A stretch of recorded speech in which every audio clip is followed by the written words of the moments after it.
Hey guys, and welcome back to Martin's Daughter. Today I wanted to discuss with you something that's very, very important, and that is, why is this happening?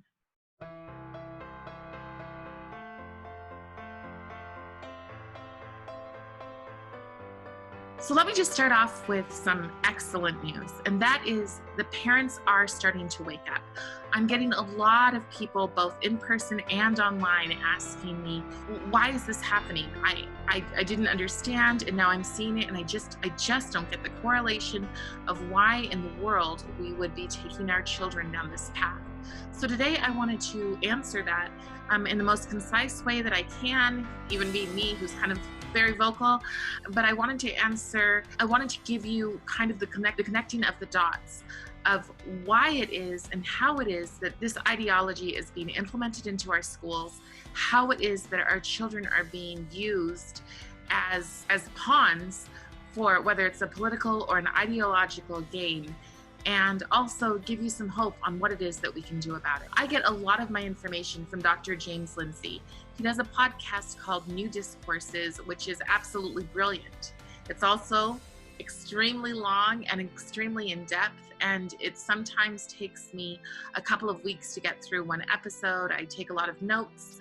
I'm often listening to it on my lunch break between classes. It's just extremely important that we bring that down into points that are manageable for the busy parent, the concerned teacher to understand. So to understand where all of this is coming from, you have to understand the concept of postmodernism. And what I find extremely interesting is that a lot of the postmodernists were extremely depressed people who couldn't find joy in much.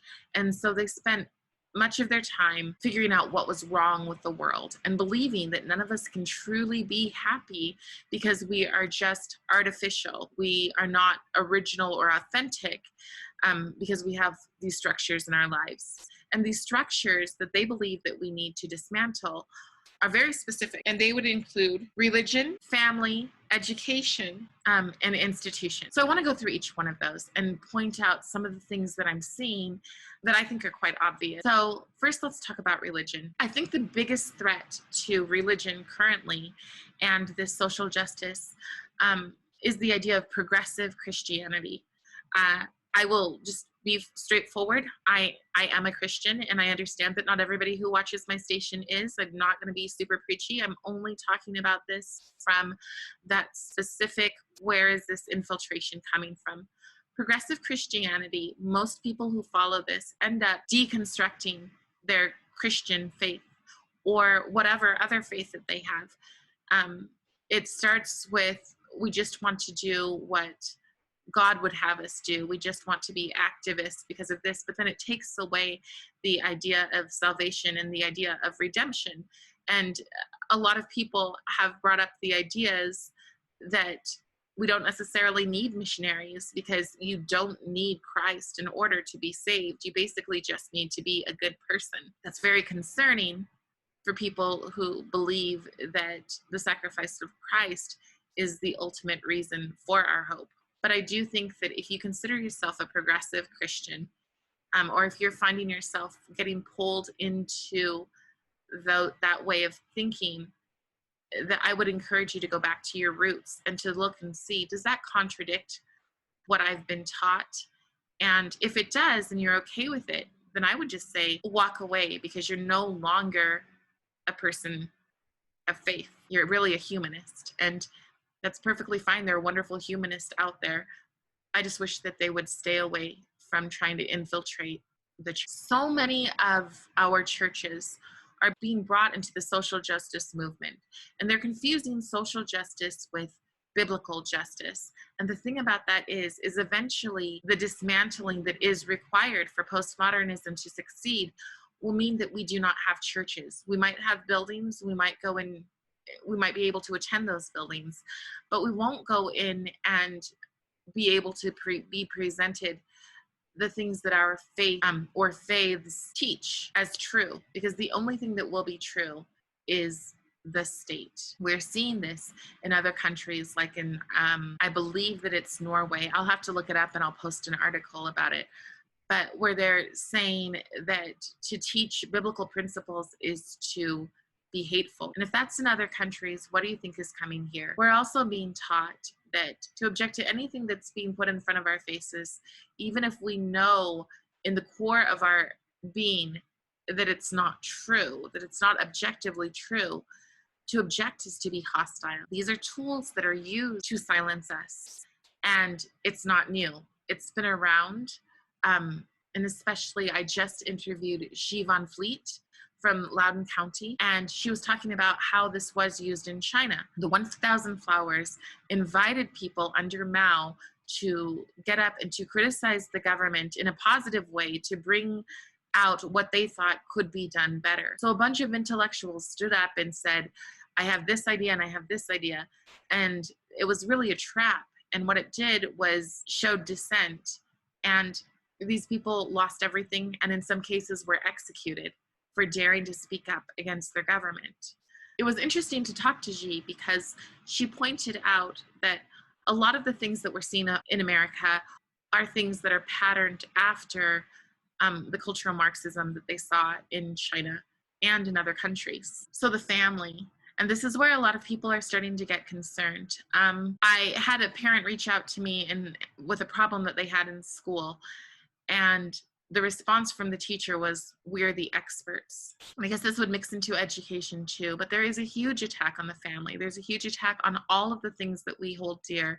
Take, for example, Disneyland, a place that we go to be the happiest place on earth, to get away from it all, to have good, clean fun, and is now focused on pushing ideology. There are plenty of videos of people who work for Disney who want it to be just as full of the LGBTQ agenda as possible. And one woman even says, my not so secret gay agenda. I don't care if a person is gay or straight.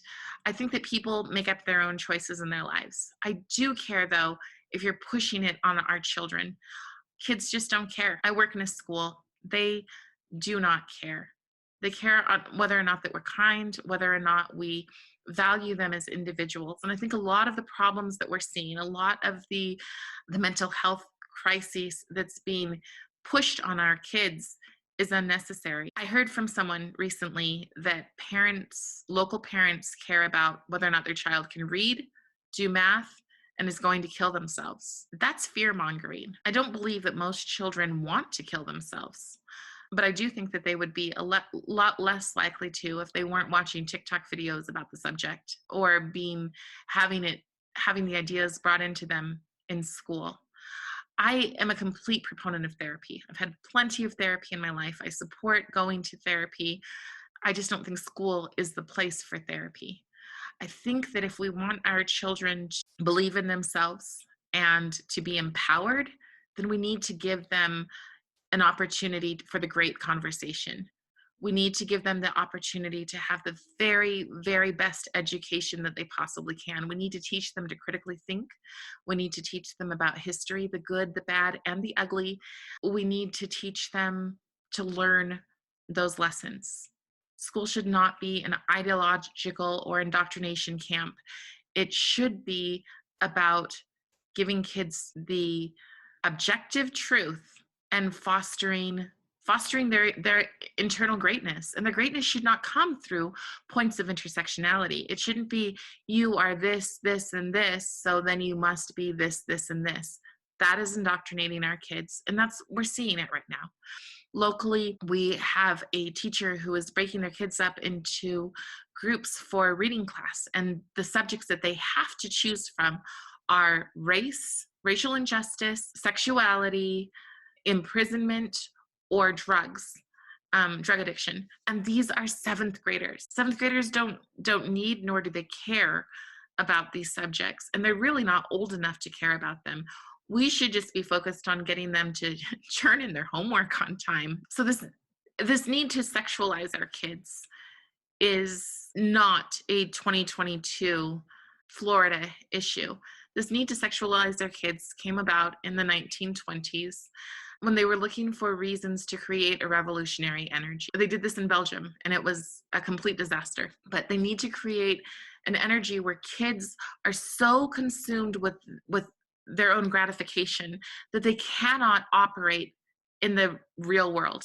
They are too consumed ultimately with narcissism, ultimately with it all being about them and how they feel all the time, to the point that they can't function in the real world.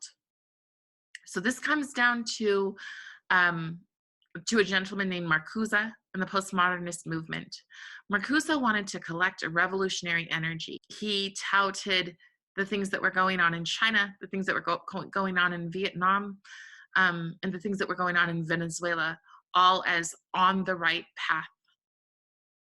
All of these had mass executions of people, mass levels of poverty. Destroying capitalism was the root of everything, which is interesting because a lot of these people are that upper middle class, and as James Lindsay put it, they're upper middle class, resentful that they're not the highest class. And what we see with a lot of Marxism, like American Marxism today, are these people who are touting the glories of Marxism are actually horrible Marxists, and they're buying multiple homes and mansions and living like kings, while pushing the idea of equity for the rest of us. So going back to that idea of this revolutionary energy, I just want to make this point. Arguably speaking, the lesbian gay initiative gained tolerance much quicker than other groups. Both Trump and Biden have gay cabinet members, and it's not a huge deal to anyone. And that is problematic for the progressives because it stops the revolutionary energy. They don't want to be accepted. They need to create a class of people that are always resentful and are always feeling like they're oppressed. They did this very well with the African American community, and that hurts my heart because it has been generations of people believing that they cannot do for themselves and not realizing that they defend the very racism, the very ism that keeps them down in the first place. Since that has worked so well that a lot of African Americans do not believe in the concept of free will, they've now taken that to the next level. It worked well with the African Americans. Now let's bring it on to transgenderism. Let's bring it on to our children in the most sexually perverted way that I can imagine. That is not to say that I think that every person who genuinely suffers gender dysphoria is perverted. It is to say that those people who would impose sexuality on young children are absolutely perverted, and I would go as far as to say evil. It was less than 5 years ago that my husband and I were foster parents. In our trainings, we were taught specifically what you can and cannot say if a child confides sexual abuse to you. You had to be so careful that your words did not groom them, that you did not persuade the child's experience. Today, we have book grab in school libraries that talk about strap-ons, that talk about what you want to do to each other, and that show comic books so that get those kids interested, especially those kids who don't like reading the written word and instead would prefer to just see the pictures. We're readily handing that to kids. I believe that if I had a book like Genderqueer in my library when I was a foster parent, in my home library, I wouldn't have gotten my license. But today we're normalizing that for children. Today we are normalizing for children and saying that it's part of the culture for young kids. I'm talking like 6 years old to dance and take off their clothes for money while adult men watch, or adult women, because it's not an LGBTQ issue. It's a sexualizing of kids issue. It's grooming, and it's robbing them of their innocence. For what reason? The people that we are implementing, from Paula Freire to Marcuse, don't seem to have great ideas in mind for our kids.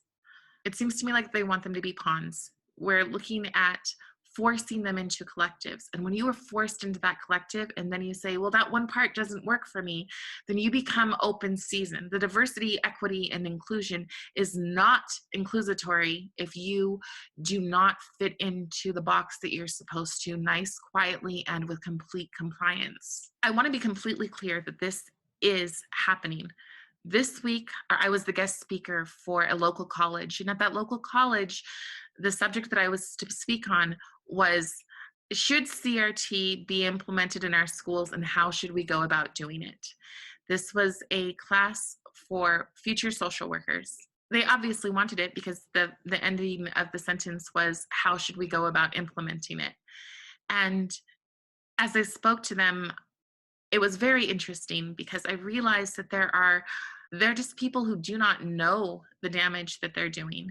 In fact, one of the professors who was African American said to me, and I quote, "In this situation, I find myself rethinking what is right and left, because normally, socially, I would lean left, but I do want for my children to be seen for their merit and their hard work, and not for it not to be about the color of their skin." Now, he went on to say that what I believe CRT is and what he practices are not the same thing. But here would be my question. I said, well, that might not be what you're teaching in college, but I do know that what I know about CRT makes it so that I'm not surprised when parents send me their children's assignments and ask me what it is, and I can explain to them easily what it is that they are learning. When children are being told to write their points of intersectionality, and I know that those links are exactly what Mao did, except for it being about race, he did it about class. So I think that it's important that we realize that these are here, and that we realize that we are being lied to, and realize that we are being bullied. So these same people that are talking to us about diversity, equity, and inclusion, and kindness and empathy are bullying us into compliance. Let me take, for example, the furry situation. Having a child sit next to your child in class and identify as a fish and blow spit bubbles and blow those spit bubbles in their face, and your child being told that they cannot acknowledge it, that they cannot say anything about it, that they cannot have a reaction because that's not being empathetic, is teaching your children to live by lies. And we say, oh no, it's teaching empathy.